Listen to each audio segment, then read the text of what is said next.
আজকে বানাবো অসংখ্য লেয়ারযুক্ত মিনি লাচ্ছা পরোটা। মিনি লাচ্ছা পরোটাটা এত বেশি টেস্টি হয়, আপনারা চাইলে যে কোনো মাংস, ডিম অথবা এমনিও খেয়ে নিতে পারবেন। আমি যেভাবে বানিয়েছি সেই রেসিপিটাই একদম সহজে শেয়ার করার চেষ্টা করছি। আশা করছি আপনাদের অনেক বেশি ভালো লাগবে, সেই সাথে সহজও লাগবে ইনশাল্লাহ। তাহলে চলুন আর কথা না বাড়িয়ে ভিডিওতে একটা লাইক দিয়ে চ্যানেলটাকে সাবস্ক্রাইব করে শুরু করি আজকের নতুন রেসিপি। আজকের এই মিনি লাচ্ছা পরোটাটা তৈরি করার জন্য ফার্স্টে একটা মিক্সিং বোলে আমি নিয়ে নিচ্ছি 2 কাপ ময়দা। আপনারা চাইলে আটা দিয়েও করতে পারবেন কাজটা। আমি এখানে দিয়ে দিচ্ছি তেল 2 টেবিল চামচের মতো। রেগুলার রান্না করার যে সয়াবিন তেলটা আছে ওইটাই। স্বাদ মতো লবণ দিয়ে দিচ্ছি। সেই সাথে আমি এখানে মিষ্টির জন্য হালকা একটু মিষ্টি মিষ্টি লাগবে, খেতে ভালো লাগবে, তার জন্য 2 চামচ রেগুলার চামচ দিয়ে চিনি দিয়ে দিচ্ছি।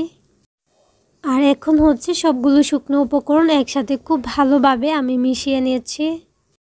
কিভাবে বুঝবেন শুকনো উপকরণগুলো খুব ভালোভাবে মাখানো হয়েছে? যখন শুকনো উপকরণগুলো মাখানোর পর হাত দিয়ে এরকমভাবে মুঠি দেওয়ার পর দেখবেন শক্ত একটা দলা ফেঁকে গেছে, আবার এটাকে চাপ দেওয়ার পর কিন্তু একদম জুরজুরে হয়ে ভেঙে যাবে। ঠিক তখনই কিন্তু বুঝতে পারবেন আপনার এই শুকনো উপকরণগুলো মাখানো একদম ঠিকঠাক আছে। আর শুকনো উপকরণগুলো মাখানোর ফলে পরোটাটা কিন্তু অনেক বেশি ক্রিস্পি হয়। শুকনো উপকরণগুলো মাখানো হয়ে গেলে অল্প অল্প নর্মাল পানি দিয়ে কিন্তু একটা ডো তৈরি করব। যেরকম আমরা রুটি পরোটার ডো তৈরি করি, একদম নরম না আবার একদম হার্ডও না। তো ডোটা কিন্তু তৈরি হয়ে গেছে। আর এই ডোটাকে আমি আরও কিছুক্ষণ মুতে নিয়েছি। যত বেশি মুতে নেবেন পরোটাটা তত বেশি সুন্দর হবে, লেয়ারগুলো খুব সুন্দরভাবে ক্রিয়েট হবে। এখন আমি এটাকে রেস্টে রাখবো কিছুটা সময়ের জন্য। উপর থেকে একটু তেল খুব ভালোভাবে হাত দিয়ে লাগিয়ে নিচ্ছি। একটু তেল দিয়ে যদি এটাকে রেস্টে রাখেন এটা কিন্তু অনেকটাই সফট হয়ে আসবে। আমি এখন ঢাকনা দিয়ে ঢেকে প্রায় 10 থেকে 15 মিনিটের জন্য এটাকে রেস্টে রেখে দিচ্ছি। এতে করে ডোটা অনেকটাই সফট হবে।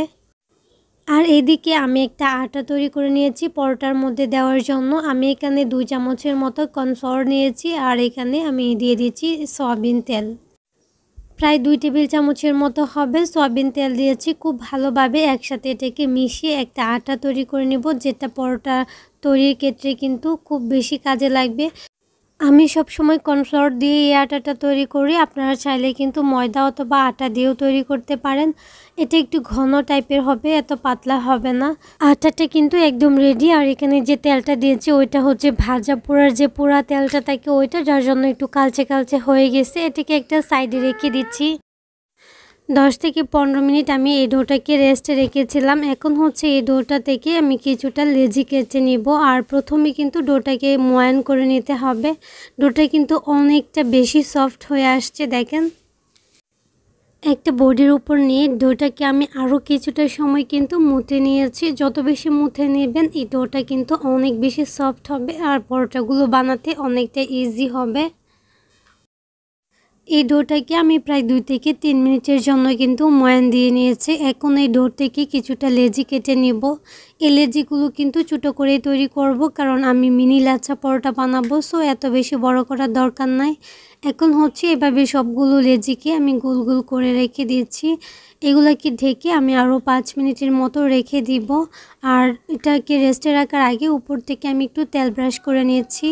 এতে করে এই যে লেচিগুলো আরও বেশি সফট হয়ে যাবে আর পরোটাগুলো বানাতে অনেকটাই সহজ হবে। আমি ঠিক যেভাবে পরোটাগুলো বানাই সেভাবেই কিন্তু রেসিপিটা শেয়ার করছি। খুঁটিনাটি যত টিপস আছে সবগুলো কিন্তু শেয়ার করছি, যার জন্য ভিডিওটা একটু লং হচ্ছে। তো সবগুলো লেচির মধ্যে কিন্তু একটু তেল ব্রাশ করে আমি এটাকে একটা ঢাকনা দিয়ে ঢেকে 5 মিনিটের জন্য রেখে দিব। এতে করে এগুলো অনেক বেশি সফট হবে। তো আমি একটা ঢাকনা দিয়ে ঢেকে রেখে দিচ্ছি প্রায় 5 মিনিটের মতো। 5 মিনিট পর এই লেচিগুলোকে আমি একটা প্লেটে উঠিয়ে একটা সাইডে রেখে দিচ্ছি। অবশ্যই এই লেচিগুলো একটা ঢাকনা দিয়ে ঢেকে রেখে দিতে হবে, না হলে উপরটা কিন্তু ড্রাই হয়ে যাবে। বোর্ডের মধ্যে কিছুটা ময়দা ছড়িয়ে দিয়ে আমি একটা রুটি তৈরি করে নিয়েছি একটা লেচি দিয়ে। এই রুটিটা নর্মাল রুটির মতোই হবে, না পাতলা না মোটা।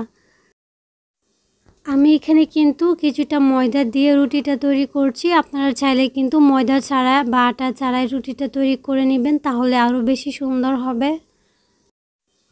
রুটির থিকনেসটা কীরকম হবে আমি একটু দেখিয়ে দিচ্ছি। আশা করছি দেখে নিশ্চয়ই বুঝতে পারছেন এই রুটিটা কিন্তু না পাতলা না মোটা। এখন হচ্ছে আমি আগে থেকে যে আটাটা তৈরি করে রেখেছিলাম এই রুটির উপরে কিন্তু আমি কিছুটা আটা দিয়ে এভাবে ব্রাশ করে নিচ্ছি। এটা অবশ্যই দিতে হবে।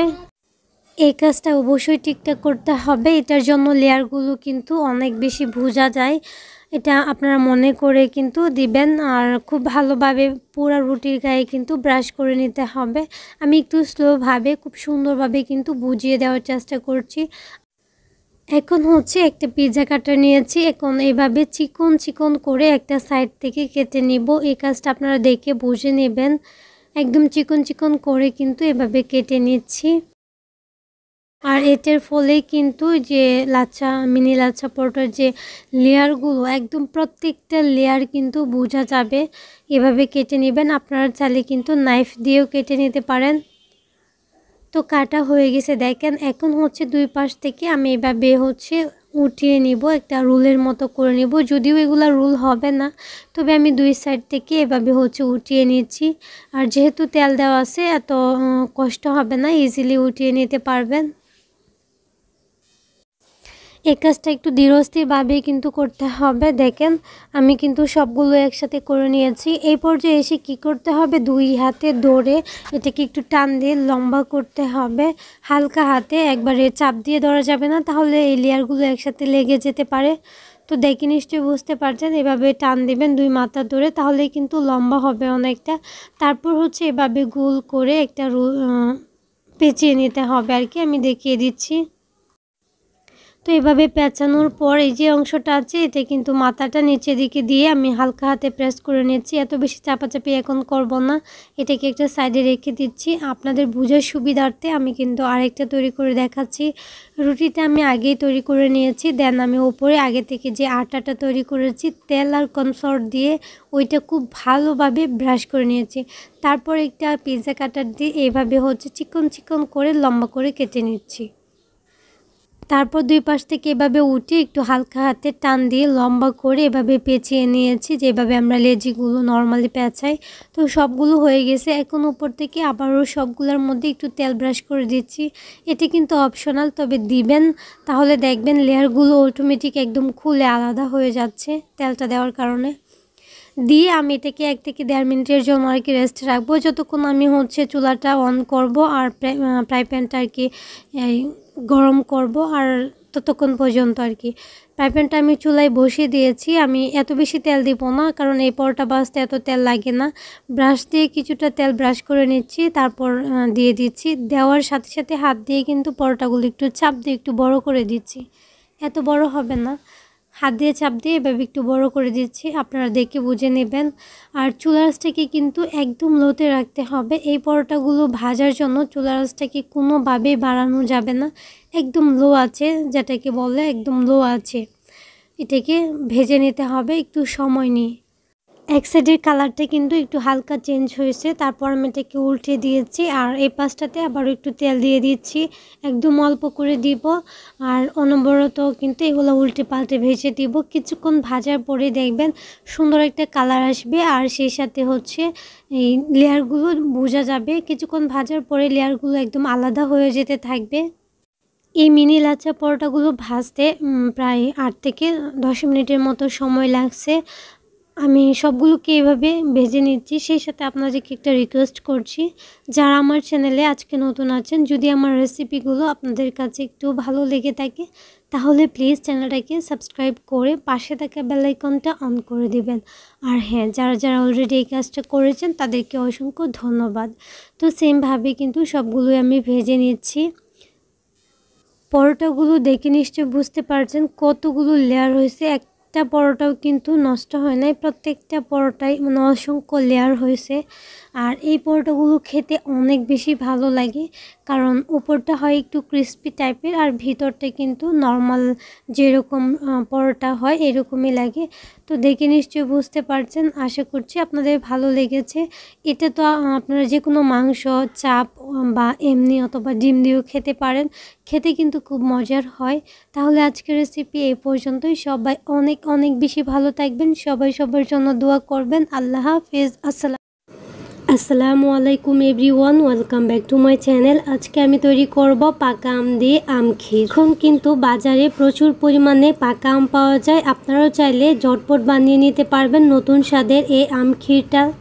এই আম ক্ষীরটা বানাতে কিন্তু একদমই কম উপকরণ লাগে, সেই সাথে কম সময়ে তৈরি করতে পারবেন। মেহমান আপ্যায়নে ডেজার্ট হিসেবে এটা সার্ভ করতে পারবেন। আজকের এই আম ক্ষীরটা খেতে আমার কাছে অনেক বেশি ভালো লেগেছে, তাই আমি ভাবলাম যে রেসিপি আকারে আপনাদের সাথে শেয়ার করি। আশা করছি আপনাদেরও ভালো লাগবে। আমি বলবো একবার হলেও বাসায় ট্রাই করে দেখবেন, সবাই কিন্তু ভীষণ পছন্দ করবে। তাহলে চলুন আর কথা না বাড়িয়ে ভিডিওতে একটা লাইক দিয়ে চ্যানেলটাকে সাবস্ক্রাইব করে শুরু করি আজকের নতুন রেসিপি। পাকা আমের এই ক্ষীরটা তৈরি করার জন্য ফার্স্টে লাগবে আম দিয়ে জেলি বানাবো। চাইলে জেলি না বানিয়ে এমনিও দিতে পারেন, ছোটো ছোটো কিউব করে কেটে। আমি এখানে পাকা মিষ্টি আম নিয়েছি, আমি একটা আমই নিয়েছি। একটা আম দিয়ে আমি জেলি বানাবো, আর যদি আপনারা নর্মালি দেন তাহলে বেশি পরিমাণে নিতে পারেন। আমটাকে কেটে আমি একটা ব্লেন্ডার জাগের মধ্যে নিয়ে নিয়েছি। আমটাকে আমি ব্লেন্ড করে নিব, আর এটার মধ্যে আপনারা চাইলে কিন্তু চিনি অ্যাড করতে পারেন। একসাথে ব্লেন্ড করে নেবেন, তবে আমি পরে অ্যাড করব যেহেতু আমটা অনেক বেশি মিষ্টি, চিনির পরিমাণ একদম কম দিলেই হবে। এই আমটার সাথে আমি 1 কাপের থেকে একটু কম পানি দিয়ে দিচ্ছি। পানি সহ এই আমটাকে ব্লেন্ডার করে একটা পিউরি বানিয়ে নিব। এখন হচ্ছে এই পিউরিটাকে কিন্তু আমি ছেঁকে নেব। তার আগে আমি আর একটু পানি মিশিয়ে নিচ্ছি, যেহেতু আগার আগার দিয়ে আমি হচ্ছে একটা জেলি বানাবো, যার জন্য আমের এই পিউরিটাকে আর একটু পাতলা করতে হবে, এত ঘন থাকলে হবে না। একটা চাকনি দিয়ে ছেঁকে নিচ্ছি। ছেঁকে নেওয়া হয়ে গেলে এর মধ্যে এই যে পিউরিটা যে ঠান্ডা আছে পানি সহ একটু পাতলা করে আমি তৈরি করেছি, এর মধ্যে আমি অ্যাড করব আগার আগার পাউডার। যে কোনো সুপার শপ অথবা মুদির দোকানে বললেই পেয়ে যাবেন। আর এখানে হচ্ছে আমি 1 চামচের মতো দিয়েছি। এই পিউরিটা ঠান্ডা থাকা অবস্থায় কিন্তু আগারটা মিশিয়ে নিতে হবে, গরম থাকা অবস্থায় কিন্তু মেশানো যাবে না। খুব ভালোভাবে কিন্তু মেশানো হয়ে গেছে। এখন হচ্ছে এটাকে আমি চুলায় বসিয়ে দিব। 2টা বলক আসলেই কিন্তু হয়ে যাবে, এত বেশি জাল করে ঘন করার দরকার নাই। আগার কিন্তু এত বেশি ঘন করলে জমাট বাড়তে চায় না। 1 থেকে 2টা বলক আসার সাথে সাথেই নামিয়ে নিতে হবে। আমের এই পিউরিটার মধ্যে কিন্তু বলক চলে আসছে, আর এটার মধ্যে 2টা বলক আসার সাথে সাথে আমি নামিয়ে নিচ্ছি। এত বেশি ঘন করা যাবে না। তো এখন হচ্ছে আমি এটাকে নামিয়ে নেব। একদম হয়ে গেছে, দেখেন 2টা বলক চলে আসছে। গরম থাকা অবস্থায় একটা সার্ভিং ডিশে এটাকে নিয়ে নিচ্ছি। আমি এখানে কাচের একটা সার্ভিং ডিশ নিয়েছি, আপনারা চাইলে যে কোনো প্লাস্টিকের বা সিরামিক্সের মধ্যেও নিতে পারেন, কিন্তু গরম থাকা অবস্থায় দিয়ে দিতে হবে, ঠান্ডা হলে কিন্তু হবে না। তো আমি কিন্তু সবটা একটার মধ্যেই দিয়ে দিচ্ছি। একটু মোটা টাইপের হবে জেলিটা, খেতেও ভালো লাগবে, দেখতেও অনেক বেশি সুন্দর লাগবে। এটা নর্মাল হওয়ার পর আমি নর্মাল ফ্রিজে রেখে দিয়েছিলাম প্রায় 1 ঘন্টার মতো। এটা কিন্তু এমনিতেই নর্মাল ফ্রিজে যদি নাও রাখেন, একটু সময় নিয়ে যদি রাখেন বাইরে রুম টেম্পারেচারেই কিন্তু এটা জেলিটা একদম সেট হয়ে যাবে। যেহেতু ভিডিও বানাবো যার জন্য আমি এটাকে ফ্রিজে রেখে দিয়েছিলাম যাতে তাড়াতাড়ি সেট হয়ে যায়।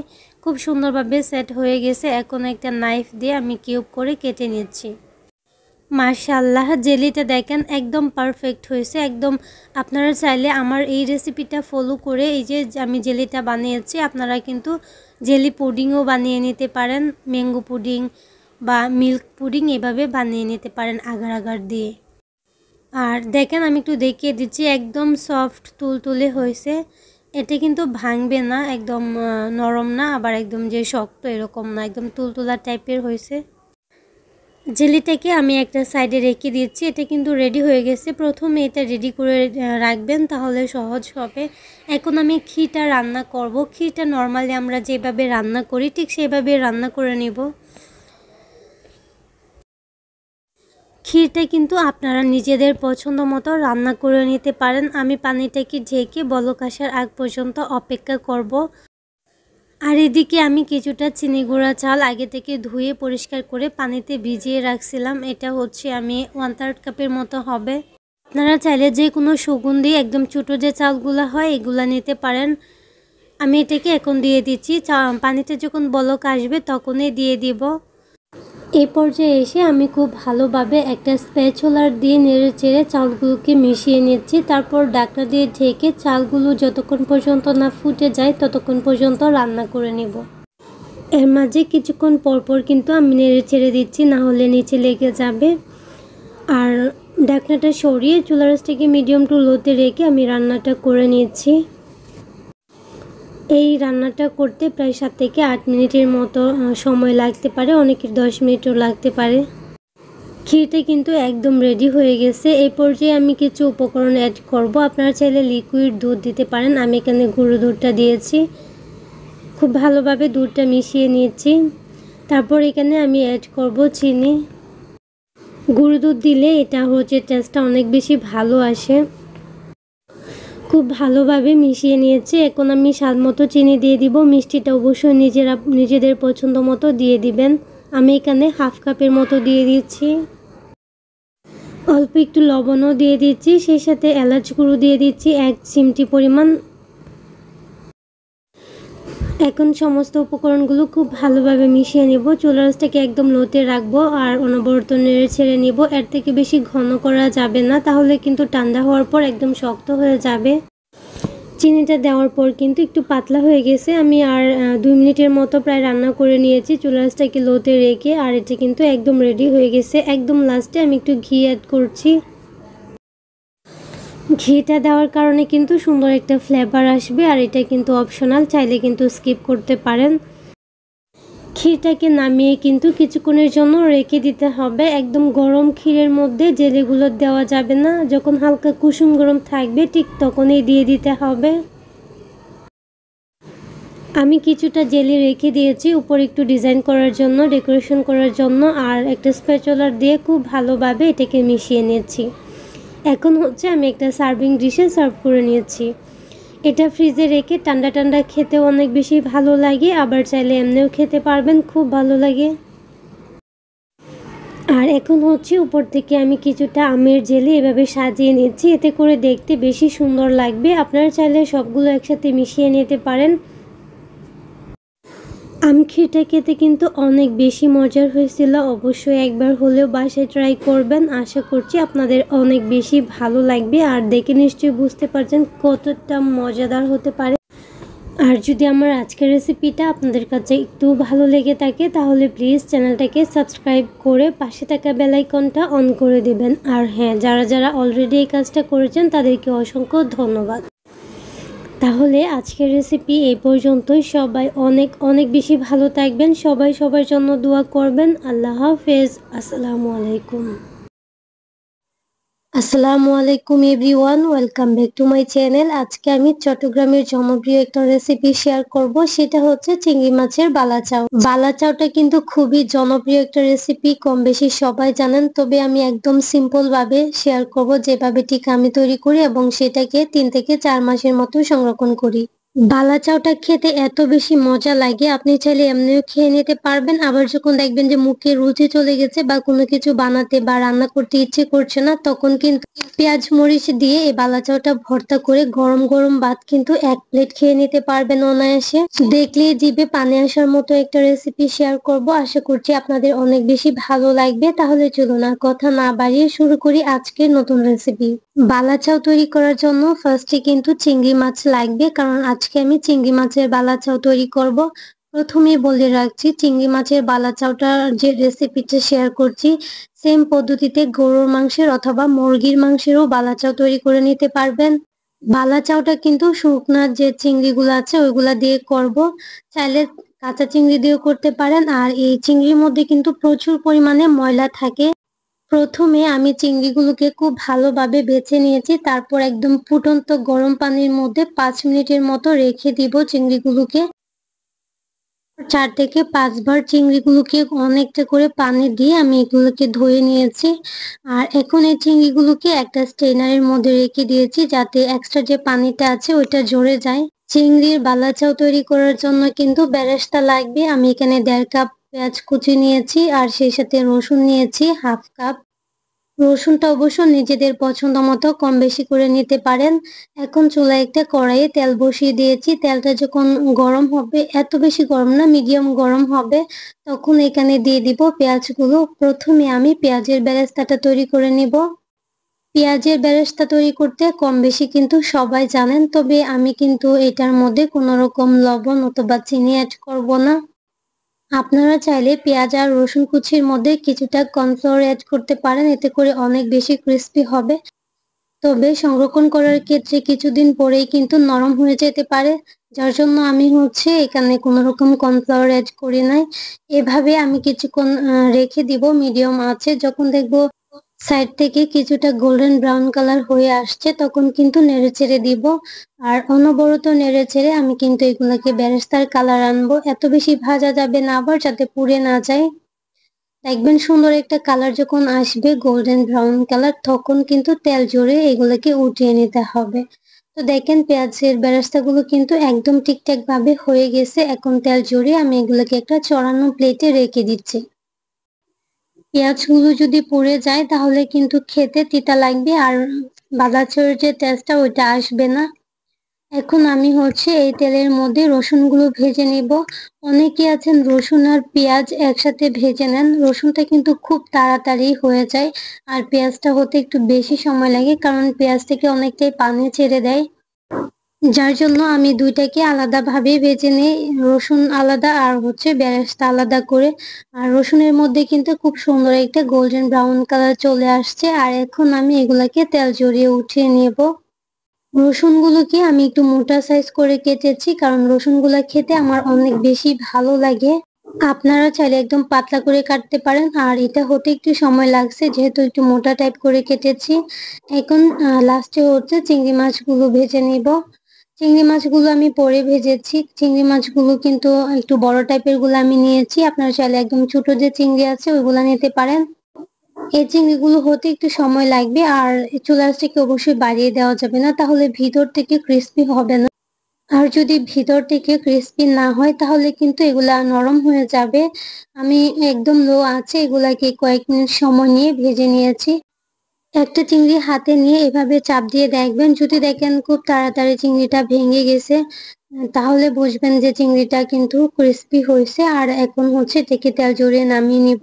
আর এটা কিন্তু ঠান্ডা হওয়ার পর আরেকটু ক্রিস্পি হবে, আর কালারটাও আরেকটু চলে আসবে। আর শেষে কয়েকটা শুকনো মরিচ এই তেলের মধ্যেই ভেজে নিয়েছি। আর এখন চুলায় একটা প্যান বসিয়ে দিয়েছি, তার মধ্যে আমি 1 টেবিল চামচ দিয়ে দিচ্ছি সরষে তেল।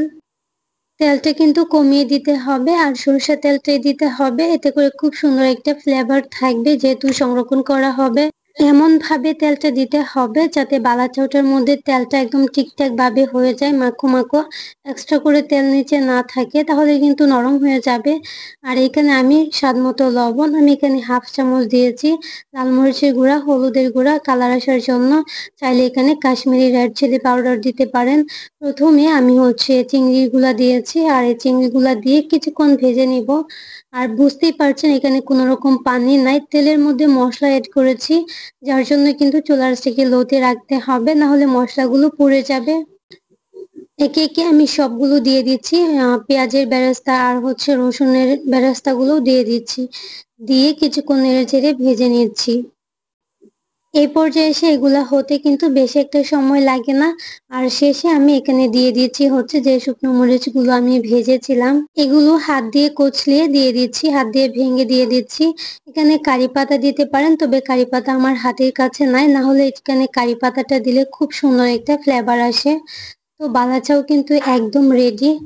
বালাচাওয়ের কালার আর টেস্ট একদম পারফেক্ট আছে। আর এখন এই বালাচাওটা দিয়ে আপনি চাইলে এমনিও খেয়ে নিতে পারবেন 1 প্লেট গরম গরম ভাত, আবার চাইলে এটাকে ভর্তা বানিয়ে খেতে পারবেন, আবার এটাকে একদিন বানিয়ে আপনি প্রায় 6 মাসের মতো সংরক্ষণ করে খেতে পারবেন। বালাচাওটা আসলে কতটা ক্রিস্পি হয়েছে একটু দেখিয়ে দিচ্ছি। সবগুলো ইনগ্রিডিয়েন্টস এত বেশি ক্রিস্পি হয়েছে, হাত দিয়ে চাপ দেওয়ার সাথে সাথে কিন্তু একদম ভেঙে জোরে হয়ে যাচ্ছে। এই বালাচাওটা আপনি কিন্তু রুম টেম্পারেচারে রাখতে পারেন প্রায় 10 থেকে 15 দিনের মতো, যে কোনো কাচের জারে। আবার যদি ফ্রিজে রাখেন তাহলে 3 থেকে 4 মাস অনায়াসে খেতে পারবেন। আমি যেহেতু অনেকটা বানিয়েছি সবগুলো তো আর লাগবে না, আমি কিন্তু সংরক্ষণ করব। এই যে দেখেন একটা কাঁচের জারে নিয়ে নিচ্ছি, এটাকে আমি ফ্রিজে রেখে দিব, তাহলে 3 থেকে 4 মাস অনায়াসে খেতে পারবো। বালা চাউটা আপনি তো এমনি গরম গরম ভাতের সাথে খেতে পারবেনই, তবে আরেকটু টেস্টি করে খাওয়ার জন্য কিছুটা কাঁচামরিচ কুচি, পেঁয়াজ কুচি আর ধনিয়া পাতা কুচি, স্বাদ মতো লবণ নিয়ে খুব ভালোভাবে মেখে সরিষার তেল দিয়ে দিবেন। মাখানো হয়ে গেলে কিছুটা বালা চাউ এটার মধ্যে অ্যাড করে দিবেন, অ্যাড করে খুব ভালোভাবে মাখাতে থাকবেন। আমি এটা এখন খাবো, আমি অল্প বানিয়ে নিয়েছি যতটুকু আমার লাগে আর কি। এখন এটাকে মাখাবো, আর মাখানোটা দেখেই কিন্তু আপনার জিভে পানি চলে আসবে, এরকম একটা ঘ্রাণ, আর দেখে এত বেশি লোভনীয় মনে হচ্ছে। সো আজকের রেসিপি কেমন হয়েছে অবশ্যই কমেন্ট করে জানাবেন। আর হ্যাঁ, আমার চ্যানেলে নতুন হয়ে থাকলে প্লিজ চ্যানেলটাকে সাবস্ক্রাইব করে পাশে থাকা বেল আইকনটা অন করে দিবেন। আর হ্যাঁ, যারা যারা অলরেডি এই কাজটা করেছেন তাদেরকে অসংখ্য ধন্যবাদ। বালা চাউ রেসিপিটা যারা খাননি এখনো পর্যন্ত ঝটপট বাসায় তৈরি করে নেন। আর আজকের রেসিপি এই পর্যন্তই। সবাই অনেক বেশি ভালো থাকবেন, সুস্থ থাকবেন। আল্লাহ হাফেজ। আসসালামু আলাইকুম। আসসালামু আলাইকুম everyone, welcome back to my channel. আজকে আমি চিড়ার কাস্টার্ড দিয়ে একদম নতুন ধরনের একটা ডেজার্ট রেসিপি শেয়ার করব। আশা করছি আপনাদের অনেক বেশি ভালো লাগবে। একদম কম উপকরণে কম সময়ে কিন্তু বানিয়ে নিতে পারবেন একদম নতুন একটা রেসিপি। প্রচন্ড গরমে মন প্রাণ ঠান্ডা করার মতো একটা রেসিপি। এটা কিন্তু মেহমান আপ্যায়নেও আপনি ডেজার্ট হিসেবে সার্ভ করতে পারেন। আমার কাছে এই চিড়া কাস্টার্ডটা অনেক বেশি ভালো লেগেছে, তাই আমি ভাবলাম রেসিপি আকারে আপনাদের সাথে শেয়ার করি। আশা করছি আপনাদেরও অনেক বেশি ভালো লাগবে। চলুন আর কথা না বাড়িয়ে শুরু করি আজকের নতুন রেসিপি। চিড়া কাস্টার্ড বানানোর জন্য ফার্স্টে একটা মিক্সিং বোলে নিয়ে নিচ্ছি 1.5 কাপ চিড়া। চিড়াটা আমি প্রথমে ভালোভাবে কিন্তু পরিষ্কার করে নিয়েছি, চিড়ার মধ্যে অনেক পরিমাণে ময়লা থাকে। আর এখন নর্মাল পানি দিয়ে এই চিড়াটাকে 3 থেকে 4 বার আমি ধুয়ে পরিষ্কার করে নিব। খুব ভালোভাবে কচলিয়ে কচলিয়ে ধুয়ে নিব, আর বেশি পরিমাণে পানি দিয়ে ধুয়ে নিব যাতে খুব ভালোভাবে চিড়াটা পরিষ্কার হয়। আর পরিষ্কার পানি আসার আগ পর্যন্ত ধুয়ে নিব। তারপর একটা স্ট্রেনারে চিড়াটাকে রেখে দিব যাতে এক্সট্রা পানিটা ঝরে যায়, চিড়াটা যাতে নরম না হয়ে যায়, শক্ত শক্তই থাকে। এখন এটাকে একটা সাইডে রেখে দিচ্ছি। চিড়া কাস্টার্ড তৈরি করার জন্য আমি 2টা কলা নিয়েছি, পাকা কলা। আপনারা চাইলে এখানে আমও নিতে পারেন বা যে কোনো ফ্রুটস নিতে পারেন। আমি 2টা কলা নিয়েছি, 2টা কলা দিয়েই কিন্তু হয়ে যাবে। খোসাটা ছাড়িয়ে নাইফ দিয়ে কিন্তু ছোট টুকরো টুকরো করে কেটে নিতে হবে। আমি কলাটাকে একটু মোটা স্লাইস করে কেটেছি, আপনারা চাইলে একদম পাতলা পাতলা করে কেটে নিতে পারবেন। চিড়া কাস্টার্ডের মধ্যে যদি ফল অ্যাড করেন তাহলে কলা, পাকা পেঁপে, পাকা আম এগুলা অ্যাড করতে পারেন, এইগুলা দিলে খেতে বেশি ভালো লাগে। কলাগুলো কাটা হয়ে গেছে, এখন একটা সাইডে আমি কলাগুলোকে রেখে দিচ্ছি। আর এখন একটা ফ্রাই প্যান নিয়েছি, আমি একদম ঝটপট তৈরি করে নিব যাতে একদম কম সময়ে হয়ে যায়। তার জন্য আমি ফ্রাই প্যানেই দিয়ে দিচ্ছি উপকরণগুলো। আমি এখানে হাফ কাপ দিয়ে দিচ্ছি গুঁড়ো দুধ, আর এখানে চাইলে লিকুইড মিল্কটাও দিতে পারেন, তবে গুঁড়ো দুধ দিলে বেশি টেস্টটা আসে। আর 1 টেবিল চামচ দিয়ে দিচ্ছি কাস্টার্ড, আর হাফ কাপ দিয়ে দিচ্ছি চিনি, দিয়ে দিচ্ছি স্বাদ মতো লবণ। আমার মনে হয় মিষ্টি খাবারে লবণটা দিলে মিষ্টির যে ব্যালেন্সটা ওইটা ঠিক থাকে, আর যদি আপনারা না চান স্কিপ করতে পারেন। এখানে আমি ভ্যানিলা এসেন্স দিয়ে দিচ্ছি, আপনারা চাইলে এলাচ গুঁড়ো দিতে পারেন।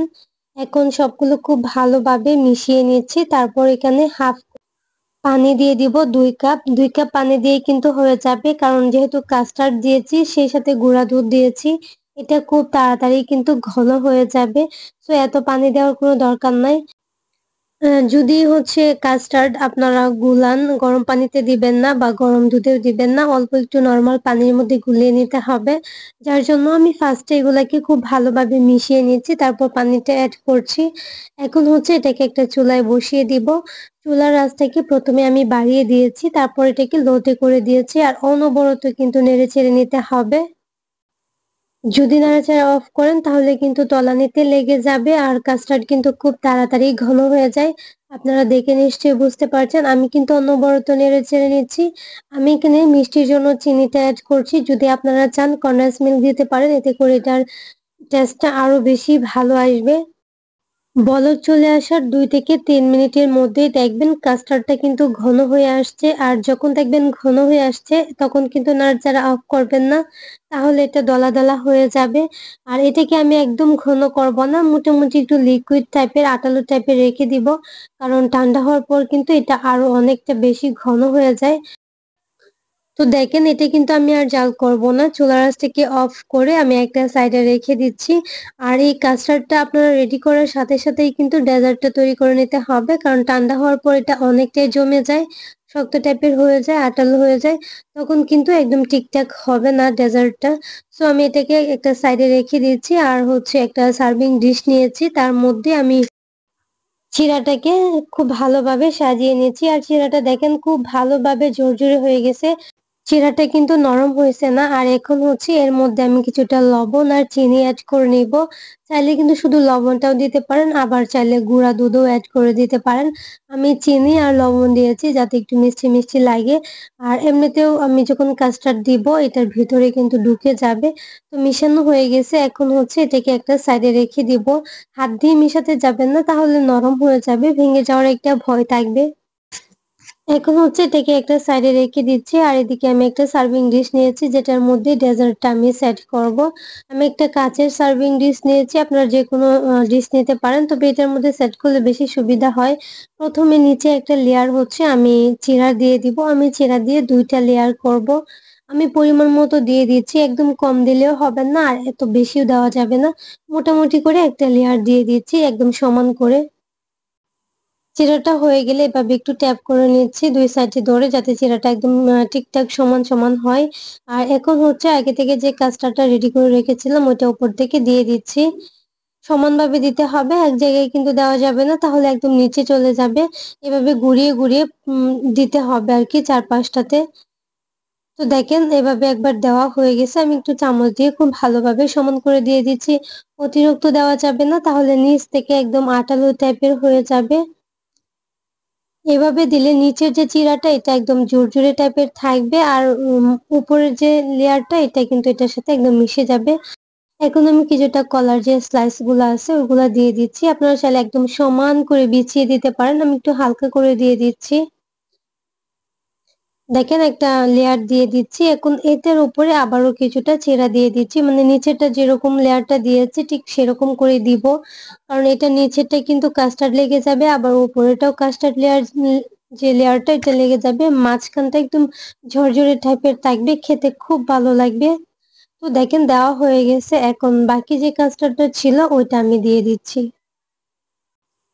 তার আগে আমি উপরে কলাগুলো দিয়ে দিচ্ছি। কলাগুলোর উপরে আমি কাস্টার্ডটা দেব। কারণ এটার উপরে আর কোনো লেয়ার পড়বে না। শুধু একটা কাস্টার্ডের লেয়ারই পড়বে। আমি একটু চড়ানো চড়ানো করে দিয়েছি। আপনারা চাইলে একদম ফুল ভরে দিতে পারেন। তো দেখেন এখন হচ্ছে আমি দিয়ে দিয়েছি বাকি যে কাস্টার্ডটা ছিল। চাইলে আরেকটু ক্রিম দিতে পারেন। তবে আমার এতটুকুই ছিল যার জন্য একটু পাতলা হয়ে গেছে, সমস্যা নাই। এখন এটা কিন্তু খুব ভালোভাবে আমার কমপ্লিট হয়ে গেছে। এটাকে বেশি টেস্টি করার জন্য এই গরমে ঠান্ডা ঠান্ডা খেতে কিন্তু অনেক বেশি ভালো লাগবে। এটাকে নরমাল ফ্রিজে ২ থেকে ৩ ঘন্টা বা ১ ঘন্টা রাখলেও হবে। ঠান্ডা ঠান্ডা বের করে খেলে কিন্তু এটা অনেক বেশি মজা লাগবে। আর এটা কিন্তু মেহমান আপ্যায়নেও আপনারা ঝটপট তৈরি করে রেখে দিতে পারেন। আগে থেকে রেডি করে ফ্রিজে রেখে দিলে মেহমানকে ঠান্ডা ঠান্ডা সার্ভ করে দিতে পারেন। আমি উপর থেকে কিছুটা কাঠবাদাম কুচি করে দিয়ে দিচ্ছি। এতে করে দেখতে বেশি সুন্দর লাগবে, খেতেও কিন্তু অনেক বেশি মজা লাগবে। আপনারা দেখে নিশ্চয়ই বুঝতে পারছেন কতটা যে ইয়াম্মি লাগছে। আমার কাছে তো অনেক বেশি মজা লাগছে। অবশ্যই একবার হলেও আপনারা বাসায় ট্রাই করে দেখবেন। একদম হাতের কাছে থাকা কিন্তু উপকরণ দিয়ে আহামরি কোনো উপকরণ এটার মধ্যে দেওয়া হয় নাই। মেন উপকরণ তো ২ টা। আর চিনি, গুঁড়া দুধ এগুলা তো সবার বাসায় থাকে। চাইলে বানিয়ে নিতে পারেন। অনেক বেশি মজা লাগবে। রেসিপি ভালো লাগলে প্লিজ চ্যানেলটাকে সাবস্ক্রাইব করে পাশে থাকা বেল আইকনটা অন করে দিবেন। তাহলে আজকের রেসিপি এই পর্যন্তই। সবাই অনেক বেশি ভালো থাকবেন, সুস্থ থাকবেন। আল্লাহ হাফেজ। আসসালামু আলাইকুম।